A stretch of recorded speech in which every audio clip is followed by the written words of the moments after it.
Hey y'all, welcome or welcome back to my channel. My name is Taya and this is Taya's Turning Pages.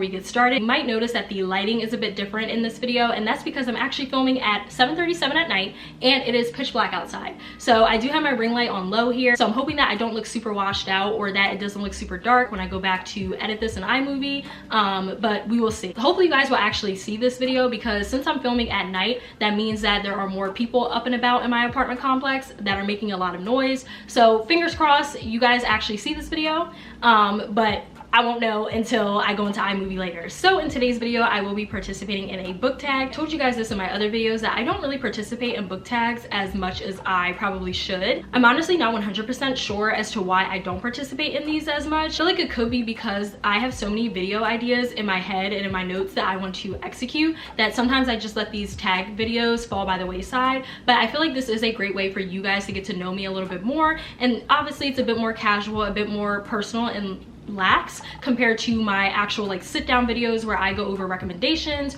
or my wrap-ups or TBRs, etc. So I really am going to try harder to incorporate these type of videos in my content moving forward, more specifically in the new year, just because clean slate, fresh start, all of that jazz. But by the title of this video, you can tell that this is the end of the year book tag, and I've seen so many booktubers that I watch upload this type of video over the past couple of days and weeks. I love seeing everybody's last minute TBR and like the TBR that they really want to close out the year with, and just also hearing about other books that weren't even on my radar throughout 2022. So I think the original creator for this tag is Ariel Bissett. I will leave her channel link down below just in case you guys are not familiar with Ariel and you're interested in her content. It looks like there are 1, 2, 3, 4, 5, 6 questions here. I want to let you guys know right now that I am going to cheat for some of them because there are just too many books that I want to get to for the end of the year. But with all of that out of the way, let's jump into these questions. And the first question here is, are there any books you started this year that you need to finish? So I actually don't pick up, start a book, and then put it down as often as I feel like maybe other readers do. When I pick up a book, I really do try to finish it. But of course, life happens and there are other books and content priorities that get in the way of me maybe finishing a book.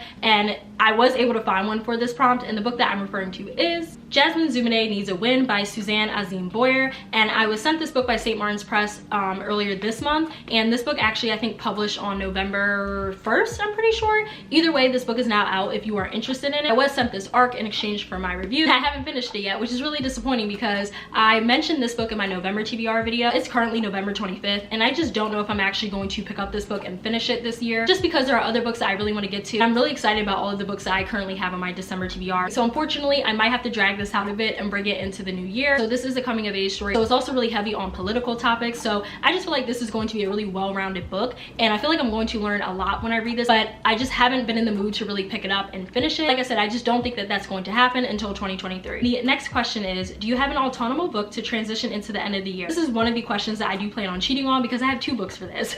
So I'm gonna get the one that I'm currently reading out of the way, and then I'm going to move on to the book that I have never talked about on my channel because I just recently came upon it a couple of weeks ago. So the first book that I have here for this prompt is The Picture of Dorian Gray by Oscar Wilde. So I actually read this book last year in October or November, and I fell in love with this story. I do consider this my favorite classic of all time, at least right now, and I am rereading it because when I first read this, I didn't annotate. That's because I really was trying to understand the story and really focus, because this was my introduction into classics as an adult, and so I just really wanted to make sure that I was present for the story and I wasn't getting bogged down by trying to annotate and underline and all of that. But since I'm rereading it, I really wanted to go back and annotate, and that's exactly what I'm doing. I'm not finished yet. I am on page 104, and I think this book is only about 240 something pages, and so I do plan on finishing it this weekend. I do think that this is a perfect fall / autumnal book that will transition you into the new year, just because the vibes are right. But I just feel like gothic literature is just great for this time of year, and also just the darker and colder months. Second book that I have for this prompt, I'm actually really excited to read at some point. I'm really hoping that I can get to it before the end of the year, but I'm just not sure because my December TBR is really ambitious. But the book that I'm talking about here is Lake's Edge by Lyndall Clipstone. So this is actually a wild card for me because I was watching some booktubers video, and I feel so bad because I cannot remember their channel name, but I was watching some booktubers video and they were talking about books that they wanted to read, I think before the end of the year, or books that they recently came across that they added to their TBR, and this popped up in their video. And the way that they described it, they said that it is inspired by the Phantom of the Opera, not so much a retelling. Besides the picture of Dorian Gray, I really enjoyed the Phantom of the Opera. I thought it was a great tale of revenge, jealousy, rage, lust, romance, obsession, dark humor. There was just so much wrapped up into that book, and I just really enjoyed it. And I thought Gaston Leroux did a phenomenal job with the atmospheric tone of the book. And honestly, that book, as well as the picture of Dorian Gray, solidified the fact that I love gothic literature. I really, really do. So when I heard the booktuber say that, I just knew automatically that I was going to have to check this book out, and I'm so happy that I have it. And before we get into the synopsis, I need y'all to look at this cover. Like, look how stunning that is. This is absolutely beautiful. Really hope you guys can see it and my ring light isn't obstructing it too much, but the artwork is absolutely stunning. And in the flap here it says, "There are monsters in the world. There are monsters in the woods. There's a monster in the shadows, and now it knows my name." Violetta Graceling would do anything to protect her younger brother, Arian. Plagued by nightmares, he possesses forbidden black magic that spills from his fingers as shadows. When the notorious Rowan, known as the Monster of Lake's Edge, discovers Arian's magic, Letta fares the worst. She's shocked when Rowan instead presents a risky offer: refuge at his Lake's Edge estate, in exchange for Arian's powers. Soon after Letta and Arian arrive at the once opulent mansion, she discovers that they're not alone. The estate is also visited by the Lord Under, a sinister deity who lurks in the ink-black waters of the lake. Rowan is bound to the Lord Under and is desperate to break the curse that binds him to the lake, slowly corrupting him from the inside. As Letta and Arian work furiously to unravel the curse, Letta finds herself falling for the seductive and surprisingly tender Rowan, who proves to be more boy than monster. For now. Yet, as Letta begins to push the limits of magic, she can't help but feel the alluring call of the lake. So this just sounds like it's going to be so good. It's definitely already delivering on the gothic vibes, and I'm here for it. On the back here, there are some quotes by other authors, and one of them says, "Reminiscent of the romantically gothic atmosphere of the Phantom of the Opera." That was by Dawn Kurtigish, who is the author of The Dead House, and she's also the author of And the Trees Crept In. And so I just really love the fact that this does play into the Phantom of the Opera. Really hoping that I can get to it before the end of the year because it just sounds like it's going to be so good. The next question here, which is also question number 3, it says, "Is there a new release you're still waiting for?" Hey y'all, editing me popping in here. So I wanted to just say that I completely misinterpreted this question. I thought this question meant, are there any books that were released in 2022 that you still haven't gotten around to, that you want to get around to? Not that, are there any other 2022 releases you're still like waiting for? I completely misinterpreted this question. So regardless, just know that no, there are not any like books that are going to be released in 2022 still that I'm waiting for. I still stand by what I said here, that I want to read Nightcrawling, but I just wanted to preface that and say that because I just realized I completely butchered this question. So yeah. So this one I wasn't initially waiting for, but now that I've seen it so much on my Bookstagram feed, being reviewed by my mutuals, I need it now. And this book was published this year. It's called Nightcrawling by Layla Motley, and this was published back in June. And so this book has been getting glowing reviews. I don't really know too much about this book. I just know that it's really heavy on the triggers and it is very moving and compelling and poignant, but it is also heartbreaking and just difficult to read through. And so I do think that this follows a girl named Kiara, and I think she is like pretty down on her luck, really trying their hardest to just survive from day to day. And there's something that happens where Kiara gets caught up in some shit and it negatively impacts her life, and you just follow her throughout the story on how she's, I think, going to get out of this situation and go from there. And so I do think that this book does have themes of racism and identity and misogynoir and things along those lines. So those are some buzzwords for me when I am looking into new books. So if I can squeeze this in before the end of the year, that would be great, because that means I'm off to a great start already for 2023. Another thing that I wanted to call out is that Layla Motley is actually, I think, one of the youngest people to be nominated for the Booker Prize long list. So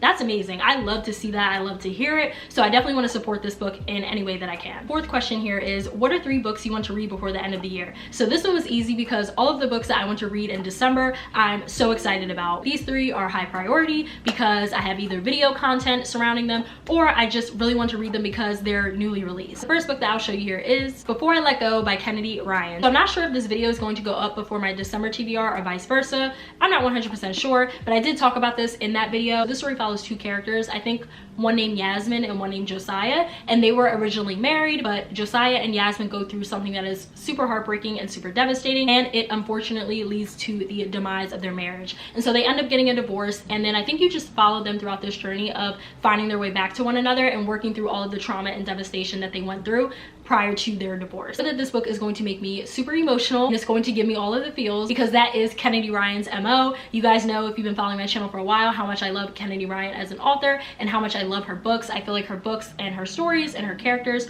are so compelling, so real, raw, authentic, and I just love how she is able to humanize her characters through her stories. I just don't know how she does it. I really don't, but I am so happy that she is finally getting the recognition that she deserves, because she's a phenomenal author. She can do no wrong for me. So I'm really excited to read this one, and this is a top priority. Like I said, I think this is going to be the first book that I read in December, or at least the second one maybe. We will see. But either way, can't wait to read it. If you haven't read Kennedy Ryan yet, pick up some of her books, because she's great and you won't be disappointed. The second to last book that I have here for this question is From Luke Off with Love by Mariana Zapata. So I've actually had this book on my TBR for about a year at this point, and I just haven't felt inclined to pick it up just yet because of how long and chunky this book is, especially for a romance book. But I have mentioned in other videos that I am slowly getting more interested in slow burn romances, no pun intended, but I'm getting a little bit more interested in them as time goes on. I really wanted to try out the queen of slow burn romances, aka Mariana Zapata, because I have seen nothing but praise for her books and just how good she is at the slow burn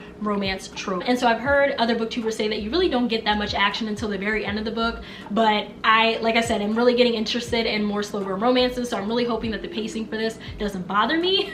But I'm really excited to read this nonetheless, because I just know that a lot of people love Mariana Zapata, and I want to form my own opinion on her and her books. I heard that this is one of the best enemies to lovers. I love enemies to lovers. That's actually my #1 favorite trope. I will be making a video where I talk about my recs, but I really want to read this one to see if this would be a good candidate. But on the back here it says, if someone were to ask Jasmine Santos to describe the last few years of her life with a single word, it would definitely be a 4-letter one.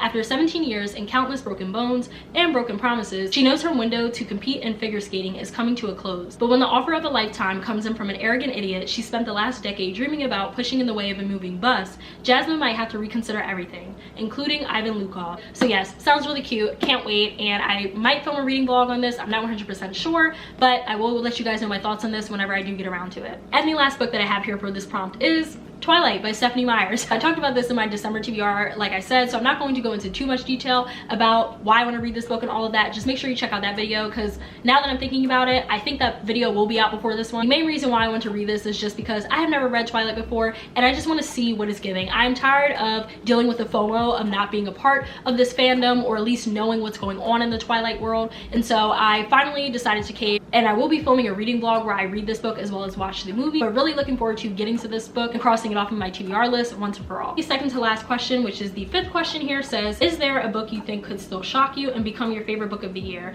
So I'm not really sure about this one. I was going back and forth between a few books on my TBR cart for this. I feel like I'm a good judge of books, and I feel like I know what books will work for me and which ones will absolutely not. I feel like this has the potential to possibly become a favorite, or at least a book that I really enjoy, and it is Cleopatra and Frankenstein by Coco Malors. So the reason why I feel like this book might surprise me, it could end up as a favorite, because I don't read as many women's literary fiction books as I would like, and so I feel like any book that I pick up in this genre might surprise me and end up as a favorite, just because it wasn't what I was expecting or looking for. And this story I feel like is something that is kind of out of my comfort zone in a way, just because this story does focus on a couple, but they have a very distinct age gap, and I don't really read a lot of books or romances that focus on couples who have a distinct age gap. It's just not really my thing, but I just feel like I might have the potential to really enjoy this book, because it not only follows this couple, but it also follows, I think, their friends and just like a large group of people who are artists and creatives in New York City. And if a book has New York City as the setting, or at least mentions it, I feel like I'm going to give it a star for that alone, just because I love New York so much, and I just love when it makes its way into stories, because I feel like authors do a great job at really making it super atmospheric, just because of the way that they describe it, but also because it feels like New York is its own character in the book. So I'm hoping that I'm right about this and it does have that vibe. And the last question here is, have you already started making reading plans for next year? Of course. Being a booktuber and being a bookstagrammer and just a content creator in general, I feel like we always have to really think ahead and making sure that we know what we're looking to do and execute in the new year. And so like I mentioned earlier in the video, I have a lot of video ideas that I want to really like execute next year, and I just hope that I can get around to it. I have so many different reading vlogs that I want to plan out in particular, also just different recommendations videos, as well as just other fun videos that I'm hoping to incorporate into my channel moving forward. And there's also something exciting that myself and one of my friends are working on in the new year, and I'm really hoping that we can bring this to life. Definitely make sure you subscribe and turn on those post notifications so that way you guys will know whenever that announcement does go live, you will be notified. But yeah, all of that to say, I have a lot of different content ideas and plans that I want to do. Also just books that I wouldn't have picked up maybe even a year ago that I do plan on picking up in the new year and I want to read. And so that's going to be a whole other video where I talk about books that I wasn't even checking for, that I'm checking for now. And like I said, hope to read in 2023. But yeah, I just have a lot of ideas and I'm just really excited for 2023 and what this means for my channel, as well as just my Bookstagram and everything in between. All right, y'all, and those are all of the questions for the end of the year book tag. Like I said, I will leave Ariel's channel link down below just in case you're interested in checking out her content. But this is really fun to film. I had a great time talking about all of these books, but I hope you guys enjoyed this video. Definitely make sure you like, comment, and subscribe. It really helps me and my channel out. And lastly, please make sure you follow me on Bookstagram as well as Storygraph. I will leave all of that information linked down below, as well as at the end of the video like I always do. I will see you guys in my next video. Bye!